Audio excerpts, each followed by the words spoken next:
Job 39 or Iyob 39. It's amazing how very little Hebrew there is compared to how much we write in English. A lot more words. Do you know the time when the wild mountain goats bear young? Do you observe when the deer gives birth? Let me pause here. So at the beginning of 38 is when Elohim speaks to Job and starts asking him questions and showing him how very little he knows about everything. Of course, his friends, I'm sure, too. Verse 2. 39, verse 2. Do you number the months they complete? Or do you know the time when they bear young? They bow down and bring forth their young. Their labor pains are ended.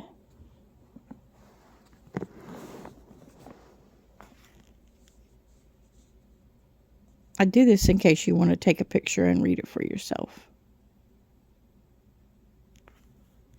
Let's see if I can do better. And then here is your Hebrew letters. Try to get it all. And then I give y'all the Hebrew. Well, I get the English. Try to get it focused so you can meditate on some Hebrew if you'd like. Their young ones are thriving. They grow up in the field. They shall leave and shall not return to them. Who let the wild donkey free? Who loosed the bonds of the wild donkey? Whose home I have made the desert, and the salt land his dwelling? He laughs at the commotion of the city. He does not hear the shouts of the driver. The range of the mountains is his pasture, and he searches for all that is green. Would the wild ox be pleased to serve you, or spend the night by your feeding trough? If you bind the wild ox to the furrow with ropes, would he plow the valleys behind you? Would you rely on his great strength? Or would you leave your labor to him?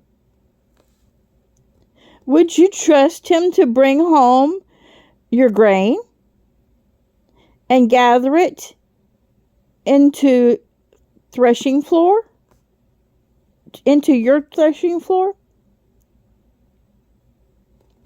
The wings of the ostrich flap joyously, but they are not the pinions and plumage of a stork. That was verse 13, if you want to know. She leaves her eggs on the ground and warms them in the dust, and she forgets that a foot might crush them, or a wild beast tread upon them. She treats her young harshly, as if not hers. Her toil is in vain without fear, because Eloah has made her forget wisdom, and did not endow her with understanding. When she lifts herself on high, she laughs at the horse and its rider. Have you given the horse strength? Have you covered the neck with a mane? Would you make him leap like a sorry, that's verse 20. Would you make him leap like a locust? His splendid snorting is frightening. He paws in the valley and rejoices in strength. He gallops into the clap of arms. I think that means because he's a good armor. He fights in the war, right? The horses are good for armor fighting, and he laughs at fear and is not frightened, nor does he turn back from the sword. The quiver rattles against him. The glittering spear and the lance. He eats up the ground with fierceness and rage, and he does not stand still when the ram's horn sounds. At the blast of the ram's horn, he says, "Aha!" And from afar, he smells the battle of the thunder and commands and shouting. Pardon me. The thunder of commands and shouting.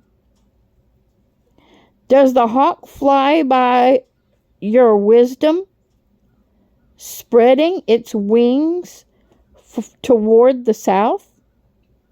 Does the eagle mount up at your command and make its nest on high?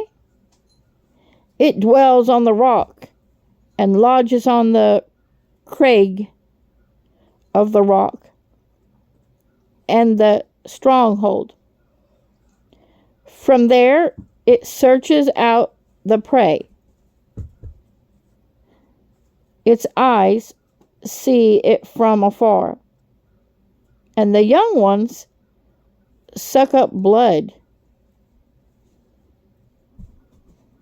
And where the slain are, there it is.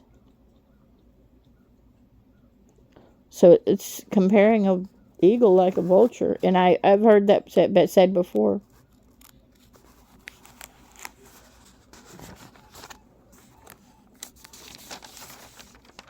That was the end of 39.